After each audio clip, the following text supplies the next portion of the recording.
What is up, YouTube? And welcome back to the channel. If you're a new viewer, welcome in. Today we're going to talk about some NBA and I'm going to throw in some NFL as well. My favorite plays for tonight's game and my favorite plays for all these games in the NBA. It's a short slate again for the second day straight. Honestly, not my favorite slate of basketball, but I do have some plays for tonight.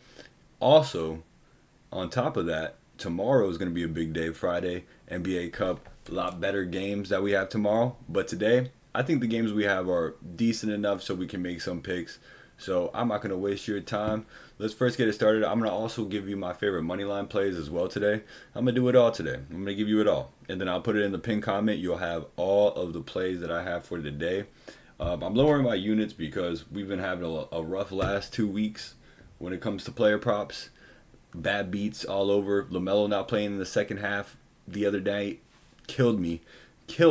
Don't understand what the coach was thinking. They lost that game because they decided not to play their star player. So let me go on a little rant. Hornets.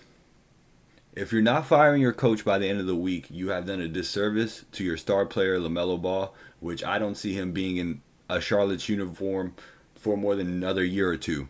Depending on the contract extension that he's going to get, I don't expect him to stay there. I expect him not to decline the extension and try to get a bigger paycheck or just go to a different team overall, because that display of not trusting your star player in a crucial situation like that, 2 points with 3 minutes left, deciding to take him out for the rest of the game, is a bold move and a stupid move and a horrible coaching decision, and just showing your star player that you don't trust him even when he's having a bad game is just something you don't do.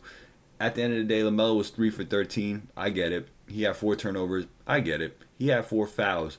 I get it. But listen, at the end of the day, you give your star player that buffer that says, you know what? I know you've been having a bad night, but guess what? We know you're the best player in our fourth quarter. You're the best player that we've had all year. Top 5 in scoring in the fourth quarter and in clutch situations. Why not play him? So I'm just going to say this. That man should be fired. That man should not have a job in the NBA. If that's how you're going to decide to coach your star player, you don't deserve to have a star player. You don't deserve to coach an NBA. Go to college basketball or NBA or high school basketball. That's not something you do in the NBA. Point blank, period. I don't give a damn what anyone has to say about that, because that's just not what you do. You don't bench your star player in the fourth quarter. Stupid decision. Dumb decision. And it cost them a game. So let's get right into these games today. We got a slate. It is 1, 2, 3, 4 games. Detroit versus Charlotte, Minnesota versus Toronto, Utah versus San Antonio, and the Magic versus the Lakers. I'm going to start by giving you my favorite money line plays today, or spread plays. I see that Detroit is favored in this game, minus 112, while Charlotte is a plus underdog after that loss against the who are they playing again? Oh, the Brooklyn Nets with no Cam Thomas, which was insane. So this is my take on it and my favorite play for this. I'm going to first start with the points. I don't really like the money line, either Charlotte or Detroit. Either team could win because both of them are pretty much at the same level of, defense and offensive scoring. They're both middle of the pack when it comes to all this stuff, or below average. As we can see here, the defense for both teams, Detroit's ranked 9th in defense, so they're basically a top 10 defense right now, but we're only in the beginning of the season, so holds a little bit of weight. Offensively, Charlotte is 24th ranked, defensively 19th ranked, just not really good team. Detroit offensively is not really that well, so let's just be honest. Best play of this game, best play for this is to take the under 220, or if you can, and which I will, try to bump it all the way up to maybe even 225 and take the under 225, because I just don't see this game really being a high scoring game with these two bad offenses. It could end up being a little bit of a 110, 112 situation. It could possibly, but in my opinion, Detroit away has been pretty much not scoring that well on the road. And Charlotte at home, for some reason, they don't really score that well at home. So with that being said, my favorite play for today is the under 225 for this game. You can take the spread on Charlotte all the way to +5 because I think it will be probably a close game.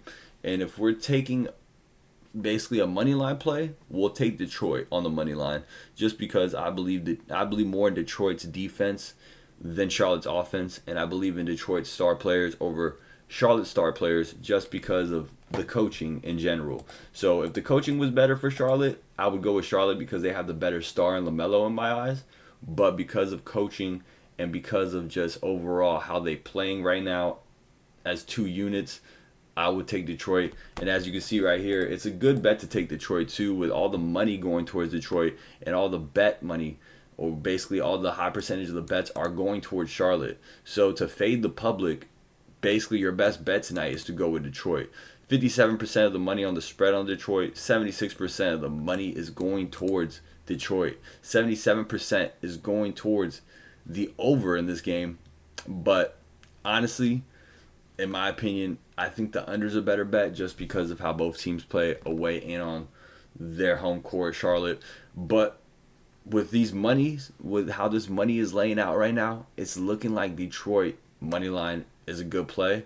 Me personally, I would take the under 225 easily. I think we're definitely going under 225. I'm looking at like a 109-100 game, or maybe even a 105-95 game. It's going to be a close game maybe, or it could be a blowout. I don't think it's going to be a blowout. This is two bad teams, two bad offenses. So I'm taking the under. But if you want to take Detroit money line, I think that's the best money line play for this. And then for this game, Minnesota versus Toronto Raptors. Well, why I'm taking this game is the Minnesota Timberwolves money line. I mean, it's, to me personally, an easy pick. You know, the way Minnesota played in the last couple games, it looks like they're starting to get a little bit of momentum, starting to play a little bit better. Naz Reid is finally finding his foot in there, and Julius Randle, 35 points last game. He's finally finding his foot in this team, and what he does well is score the ball. So I like Minnesota to win today, and especially with Toronto's injuries, I think Quickly is still out. And just overall, the way that Minnesota's been playing lately, it looks like they've turned the corner a little bit. So hopefully we see a Minnesota team play like they are capable of playing and get this win. 77% of the money's on Minnesota and 52% of the money's on the spread for Minnesota. Obviously the public is on Minnesota as well. This one we don't want to fade the public because the public and the sharps are basically aligning right now. So we would definitely go with Minnesota on the money line today just because of how the money's playing out and because of overall team play in general. So I like Minnesota on the money line today. And then the next game is Utah versus San Antonio. And boy, oh boy, do I have a pick for you today for this game, because there's so much injuries on the San Antonio side that it's hard to go with a San Antonio money line pick. I will not take a money line for this game because if we've seen the last time these teams played, this was Utah's first win was against San Antonio. The only thing that I would say to stay away is because San Antonio is good at home, but Chris Paul's a little nicked up. You have just lingering injuries with a lot of these players. Wembanyama's out. So my best play for this is the spread, the +3 Utah Jazz. I think you can bump it all the way to +8. If you can bump it all the way to +8, I think that's a good pick. Utah actually came back on the Lakers the other night.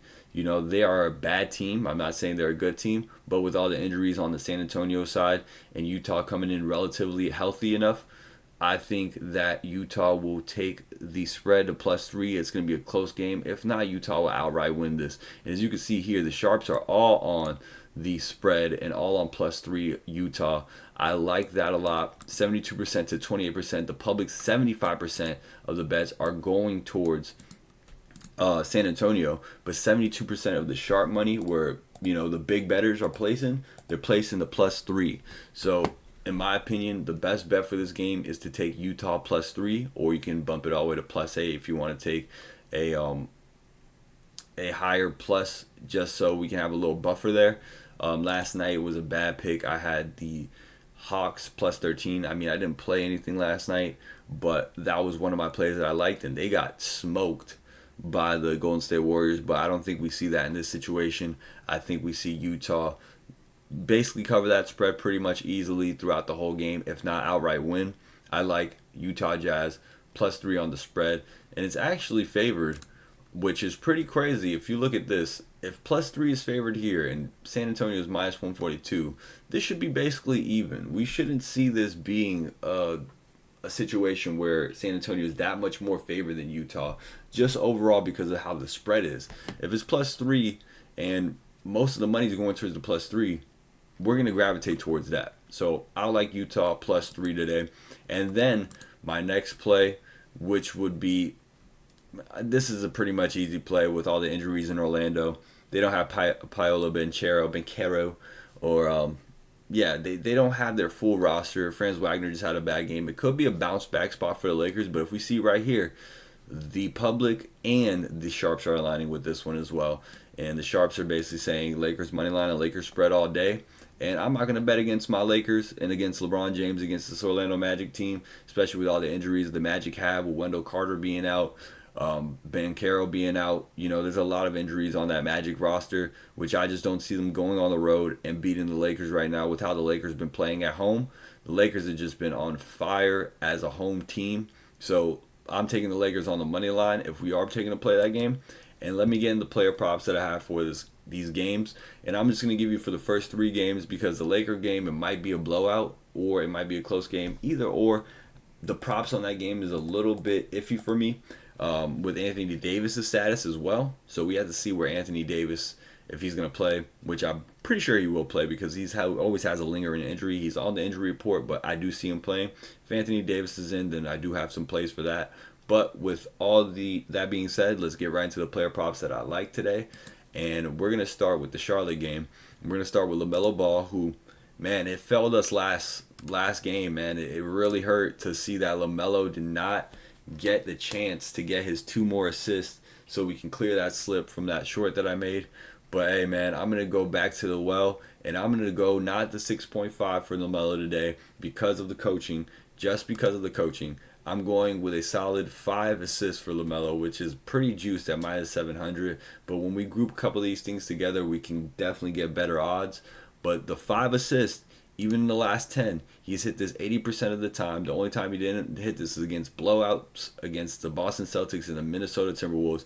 This game will not be a blowout. This will be a very close game in my opinion. So I believe LaMelo will play his 30-plus minutes. Hopefully this coach doesn't act like a dickhead and just bench their star player for about 20 minutes of a 42-minute game, which is just absolutely, 48-minute game. Do apologize, which is just absolutely insanity. You just don't do that. You just don't do that to your star player, man. And so head to head, we see that he hit this line every time, 8, 7, 9. The 6.5 might be good today just because of that. 2024, he's hit the 5 assists in 11 of 14. In 2023, 21 of the 22 games he did play before injury, he hit this line. And so I like LaMelo Ball today to get his 5 assists if he stays relevantly healthy. He's definitely going to be clearing this line easily. And you can also take his 15-plus points. I mean, he's hit this line in all 3 of the games that he played against him, 2017 and 25. I wouldn't take the 20-plus or 24-plus just because, look, as you can see here, he's only hit it once against this team. And just overall with how they've been playing LaMelo, I mean, he has been clearing this line most of this year, but the last game and seeing that the coach just didn't trust his star player just doesn't give me confidence in taking his points, especially if he's struggling a little bit. The coach will bench him and put Trey Mann in because the coach is just an utter idiot. But I like LaMelo to get the 5 assists today easily. I think he clears this by the first half. I think LaMelo Ball is a hell of a distributor of the ball. I think that if you just give him the opportunity to, get out there and, do his thing, he's going to clear this line 99% of the time. 1% would be last game against Brooklyn. He still cleared it in 24 minutes. So I like LaMelo to get the 5 assists easily. and that's one of my picks for this game. My second pick for this game has to be Miles Bridges with how he's just been playing overall this season. We're taking his 14.5 points. Last 5 games, he's hit this 4 out of 5 games. 2024, 6 out of 11. It seems like he's starting to get in his hot streak. He's playing more minutes, 30 plus minutes, and overall against this team, they allowed 23.9. They're 28th ranked against the power forward position. I don't see Tobias Harris really stopping him. He has been lights out from the three-point range. He hit 5 3-pointers in the last game against Brooklyn. And as we see, Detroit does have a pretty decent top 10 defense right now. But against the power forward position, they're ranked 20th, giving up 23.9 points per game. All we're asking for Miles Bridges is to get to 15. Last 4 games, 27, 19, 19, and 21. He's cleared this with ease. And 2024, as we've seen, 6 out of 11 games. In 2023, 58 out of 69 games. So it seems like he's starting to come around the corner and play better basketball, and also just getting the overall touches to be able to. He's getting about 13.5 field goal attempts per game.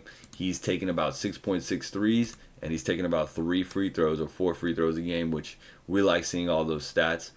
Last 5, he's taken 14 shots, 6 threes. He's made about 45% clip, 48%, and 93% from his free throws. So he's been hitting at a high clip. So we like the efficiency from Miles Bridges as of late.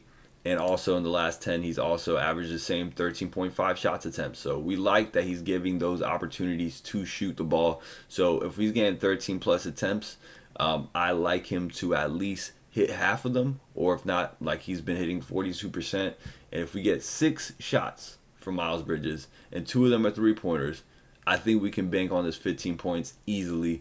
I think this will be a good clear tonight, and especially at this number at minus 205. You can also take the over 9.5 if you want. It's a little bit juiced to me, a little bit too juiced for me to take it. Head-to-head, he's hit this each time. As you can see, head-to-head, he's been just straight clearing this line against this Detroit team, especially this year on November 6th, where he had 27 points against them. So I don't see him going less than 20 points today. So if you want to take his 20 points, you can. But I believe the 15 would be the easiest play for him. So we're going to take the 15 for sure.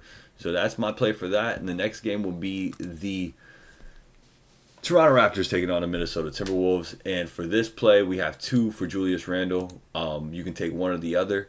So head-to-head, he's hit this line in each of the game. I'm only taking him for 6 rebounds over the 5.5, just because overall they're not that good of a rebounding team in Minnesota right now. For whatever reason, the rebounding is at 26th ranked, while the rebounds for the Raptors are tied for the 8th place, but it's only 2 rebounds off from being, a top 10 rebounding team.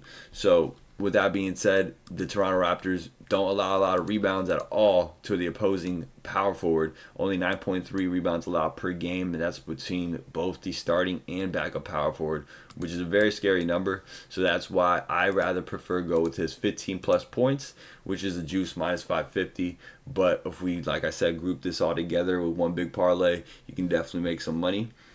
Last head-to-head, he's hit this every time, 20, 34, 18, and 24. Last 10 games, he's hit this 8 out of 10. He had 35, 26, and 20 in his last 3. So we like those numbers for him. Last 5, he had 17, 11, 20, and 26, and then 35. Let's just be honest, that game against the Portland Trailblazers where they lost, that whole team was playing horrible. So it just seemed like a chemistry issue at that point. But right now, like we've seen, they've been picking it up, or Julius Randle's been picking up his offense and playing a lot better. And as we can see here, also like the Miles Bridges situation, we like the fact that he's been getting about 16 shot attempts a game, hitting at a 44% clip. He's been taking 6 3-pointers. He hasn't been making them at a consistent clip, but just getting those shot attempts is all we need. He's been hitting a high clip of free throws, so we love him to get into the line, and definitely the way he plays, he will get to the line, get about 4 or 5 free throws in this game, and we love to see that. Head-to-head, like I said, he clears this line every time. In 2024, the 15 points have cleared 12 out of 14 games, and I don't think we're going to see a down spot for him in this situation, especially going against this team that's ranked 18th, allowing 23.5 points per game to the power forward position. And also, just in general, we like this play for Julius Randle with how he's been playing in the last 5 and 10 games. 8 out of 10, 4 out of 5, last 20, 18 out of 20. We can't downplay that. I think that Julius Randle gets his 15 points. If you want to bump him all the way up to 20, I think it's a little bit of a push. I mean, head to head, he hit this 3 out of 4, last 20, 13 out of 20, and 7 out of 10 in his last 10. But it's just a little bit too much of a push for me, especially in this situation where it could possibly be a blowout for Minnesota. So I like the 15 points for Julius Randle. I think he can possibly clear this within 2 or 3 quarters. So I like situations like that where it's only minus 550 and we can get this unjuiced by tying in a couple things with it. So I like Julius Randle at the 15 points more than the 6 rebounds. And then my next play for this game would have to be Rudy Gobert. And you can take 2 separate plays for him. You can take him over 9.5, which is the 10 points that he should be able to get, which he's hit on this team each time. And on October 26th, he did hit this 15 points. But my favorite play for Rudy Gobert in this game is the over 10 rebounds or over 9.5. Or if you can get it at 9 rebounds, which is what I get it at Hard Rock, they don't give us a 10 rebound option, which is just stupid. You can see that this team is allowing 12.7 rebounds to the center position, which is 21 ranked in the NBA, which is looking good for Rudy Gobert to get his 10 plus rebounds. I think that in 2024, he's hit this 9 out of 14 times. He's had some down games where he only had 8. I think that this game, especially how he's playing the last 5, he should be able to get over 9 rebounds or 10. If you want to take him at 8 rebounds, that could be an easy play for you. I think the 8 rebounds will be the easiest play for Rudy Gobert. If you want to make it very easy on yourself, definitely take that play at 8 rebounds if you do feel more confident in that, which honestly I wouldn't know why you wouldn't feel confident in 8 rebounds. He's basically cleared this line most of the year. It's a little bit juiced at minus 440, but let's just be honest, it'll probably be easier play than the 9. I don't like sweating players. I don't like sweating light-skinned players or French players, so I would probably take him at the 8, but the 9 seems pretty good just because it's a little bit less juice, so I would probably take the 9 because he's hit the 9 in most of the games. He hit it out of 10 out of 14, he's hit the 9, but obviously the 8 rebounds could be the better play just because he's been more consistent hitting the 8 than a 9 or 10. So I like Rudy Gobert, and the next play for the same game, because we have a pretty good amount of picks that I like for this game, is Poltel. I don't even know his name is Jacob. We'll just call him Jacob, all right, because I don't like saying his last name. I don't really know how to pronounce it. I'm going to take him for over 9.5 rebounds. Head-to-head, he's hit this each time. He's gotten 10 or 11 rebounds. And against the center position, Minnesota's only allowed 9.9, but we can see in the last game they did allow him to get 10. If you can get this all the way at 7.5, which is the 8 rebounds, as you can see, he's hit this 18 out of 20 games. The only time he didn't hit it was against Dallas and against the Charlotte Hornets, which I don't believe he played enough minutes to get more than 8 rebounds. That's possibly what happened. Last 10, he's hit this line each time over 8 rebounds easily. So we like the 8 rebounds. Last 5, 2024 in general, 15 out of 15. So he's hit this every time this year. So we like Jacob to get this 8 rebounds. You can take it at the 9 if you can get it. Head to head, obviously he's hit this each time, as we said. So the 8 rebounds could be a better play, and at minus 330, that's not that much juice. So it doesn't make me, shy away from it. I definitely like that play. And then my next play would be the Utah Jazz versus San Antonio game. And we're going with Colin Sexton over 15 points. Last 10, he's hit this out of 7 out of 10 games. He's hitting at a high clip, only taking 12 shots a game, but he's hitting at least 5 or 6 shots a game, 45%. 2 from 4, 50% from the three-point line, and he's getting to the free throw lines and making his free throws. We like that a lot. Head-to-head, he's hit this against San Antonio each time, and 2 times already this year. So I like this play for Colin Sexton. If he gets over 29 minutes, he's definitely clearing this line. 2024, he's hit this 9 out of 14 times. The only time he hasn't hit this was in games that he basically didn't really get the playing time that he should be getting. He should be getting at least 29 minutes to 30. He is a great scorer. Defense-wise, he's all right. He's not the best defender, but he's serviceable. And we can also take his 3 assists, as you can see here, against head-to-head against San Antonio. He's hit this 4 out of 5 times. My favorite play for him, though, is the 14.5. If you want to, you can take it at the juice 9.5, 10. Which he's hit this line 19 out of 20 times this season, 13 out of 14, 2024. And in 2023, hit this 70 out of 78 times, which we like to see that a lot. In the last 10, he's cleared 10 points easily. So if you want to take the 10 points, be my guess. It's a little bit juiced at minus 450, but as I said, if you group all these things together, it makes it a little bit easier for you. So I like Colin Sexton to get his 15 points. You can take him at 10. I think that would be an easy play as well. And then the final play that I have, which would be Chris Paul assist line. And so we're taking Chris Paul at 5.5 assists. Head to head, he's hit this each time. 6 when he was at Golden State, and that's when he was playing a limited amount of minutes. I mean, he's still playing a little bit of a limited amount of minutes, probably 29 to 30 a game, but that's enough minutes for Chris Paul to get 6 assists. He's a pass first point guard. We've known this his whole career. In 2024, he's hit this line 12 out of 15 times. In 2023, he hit this 36 out of 59, but let's just be honest, the Warriors weren't playing Chris Paul that well last season. They didn't really know what to do with him. So honestly, I like Chris Paul to be the distributor for this team and definitely get the job done with getting 5.5 plus assists, which is 6 assists on this day. I think that it's a pretty much easy play for Chris Paul with him being a pass first point guard, and we can see that Utah has allowed 10.1 assists per game to the point guard position, which Chris Paul will be the main focal point guard and passing that ball today. I think he does clear this easily. We don't like the points for Chris Paul today at all. I don't care if it's 5 points. I don't care what. I'm not taking his points, man. I think he's going to pass first. And, I mean, you see that he's cleared the 5 points in each game. But look how juiced it is, bro. Look how juiced it is. It's stupid juiced. And Chris Paul, like I said, is a pass first player.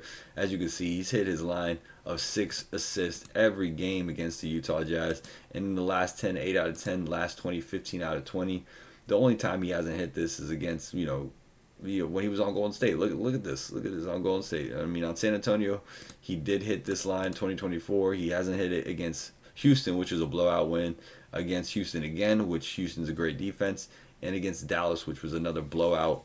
So let's just be honest. Chris Paul, this is going to be a closer game. I expect Chris Paul to be in there in that game for a majority of it and to be passing the ball and doing it efficiently. Chris Paul, if we see right here as well, his potential assists is 16 potential assists. So all we're asking for Chris Paul is to get 6. So if we're asking him to get 6, his potential assists is 16. I think that's a great play. He's averaging 28.5 minutes as a scene, and he's not really getting foul trouble. So we love Chris Paul to definitely get the job done. 100%. I like Chris Paul on this. And let's just see a couple more stats to see if Rudy Gobert has been in foul trouble. He's averaged 2.6 fouls, so that's a pretty good percentage that he's not really getting a lot of foul trouble. Only time he got in foul trouble was against Portland. So we like Rudy Gobert to get his stats and all these players to get their stats today, especially how they play.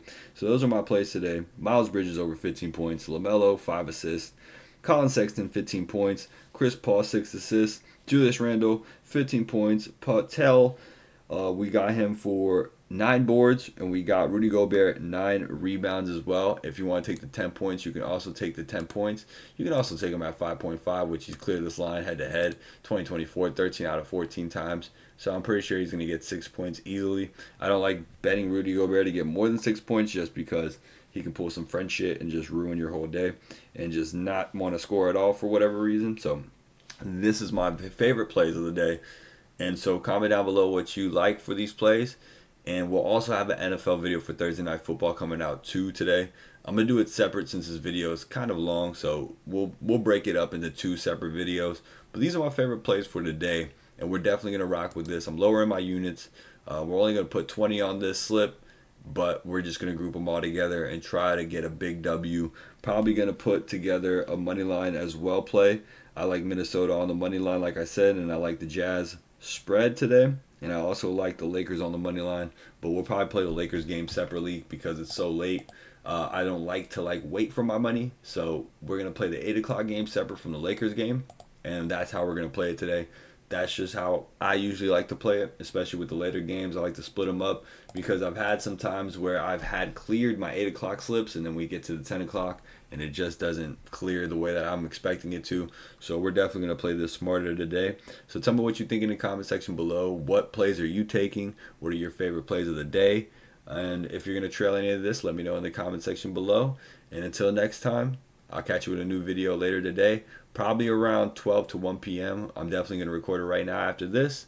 And that's all, folks. I'll see you on the next video. Peace. Bye. Have a beautiful time.